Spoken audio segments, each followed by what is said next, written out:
Hey, it's Mrs. Weethy, and we're back for video lesson number 6 on elements, compounds, chemical change, and chemical properties. Now, two major classifications of matter.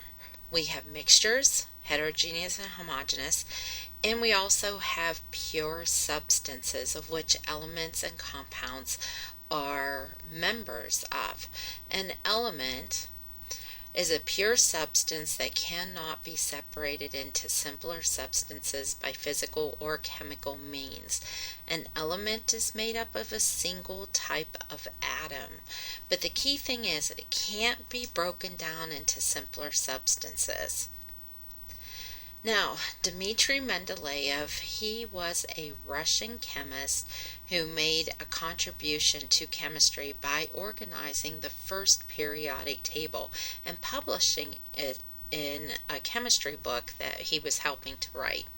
Now, he organized the elements in rows and columns based on their similarities and their masses. And we're going to talk a whole lot about this in a chapter on the periodic table. Now, elements, if we drew a particle diagram of an element, we would draw it like this.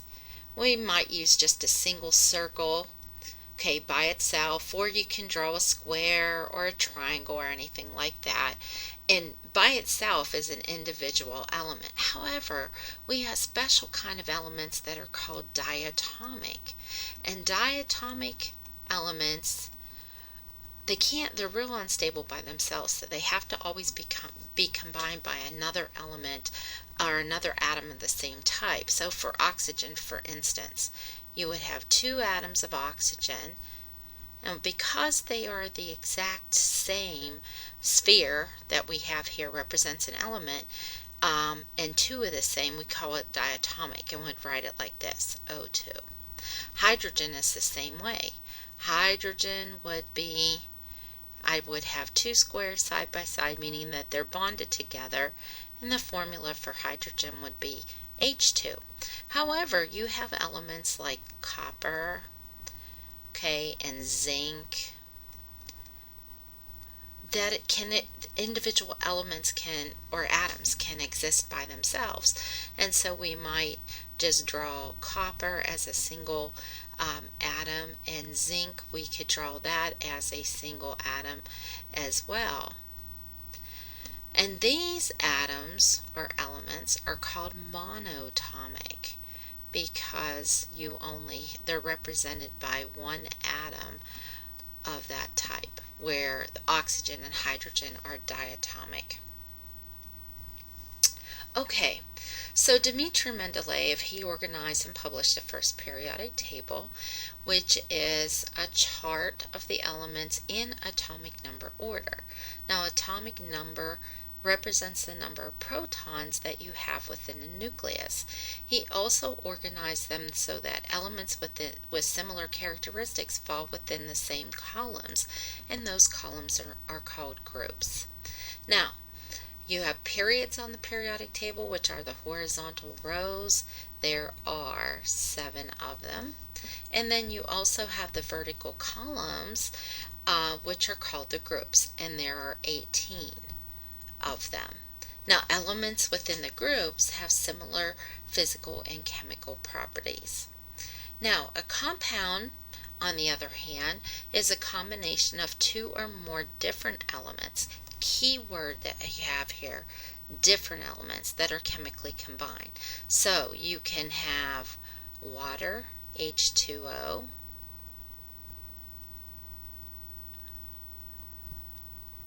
oops, okay, and a particle diagram of water. We can have ammonia, which is NH3, so I'm writing the chemical formula, but you have two different elements, but if you had something like H2, even though you have two atoms of hydrogen, they're not different from one another, so therefore that is a molecular form of an element. Now, a chemical change is also known as a chemical reaction, and compounds can be chemically separated. Now, This is a process that involves one or more substances that changes into new substances. And that's a key thing. It has to change into a new substance, otherwise a chemical reaction does not take place. Now, the chemical reaction is made up of two components. You have the reactants, which are the starting substances, and the products, which are the ending substances, the new substances that are formed. The new substances have to have a different composition and different properties from the substances that they started out as before the reaction occurred. Because if they're not different, you don't have a chemical reaction takes place. Chemical reactions are written in this format. The reactants are always written on the left side of the arrow. The products are always written on the right side of the arrow. So we're going to write a chemical equation using the names of the reactants and products for the formation of water. We have hydrogen plus oxygen yields, now the arrow means to yield or produce, water. This is what we call a word equation. So you have the names of the reactants, okay, which is the hydrogen and the oxygen, and the name of the product, water. There are 4 indications that a chemical change takes place. One of those, okay, is the formation of a gas. So how do you know that a gas is formed? Well, you have the bubbles. You have bubbles that are being formed, come up and out of your reaction vessel. You can also have the release of energy in the form of heat, light, or sound. The formation of a precipitate, which is the solid formed during a chemical reaction, or you can have a color change. Now, a color change doesn't always indicate the chemical reaction. Color change usually happens with one of the other 3, usually in the formation of a precipitate, because the precipitate is a different color, and so we can see that color change there. Now, chemical reactions take place because the reactants possess chemical properties that allow them to react. Chemical properties are characteristics that have the ability to change the identity of a substance. And here are a few examples of chemical properties, although that's not limited to these 5. One is flammability. The ability to catch on fire for a substance is a chemical property. Reactivity. Is the substance be able to react with oxygen, with chlorine, with bromine? So that is what we mean by reactivity. The ability to ferment, or the ability to sour. Corrosiveness. Color change. Okay, even though the color change, now when we say color change, like in the fall the leaves turn colors. Well, it's the chemicals in the leaves that have the ability to do that, but nonetheless that's a chemical property of that substance. Now, along with a chemical reaction, chemical reactions have to satisfy the law of conservation of mass, which is mass or matter can neither be created nor destroyed during ordinary chemical means. That is a typical textbook definition.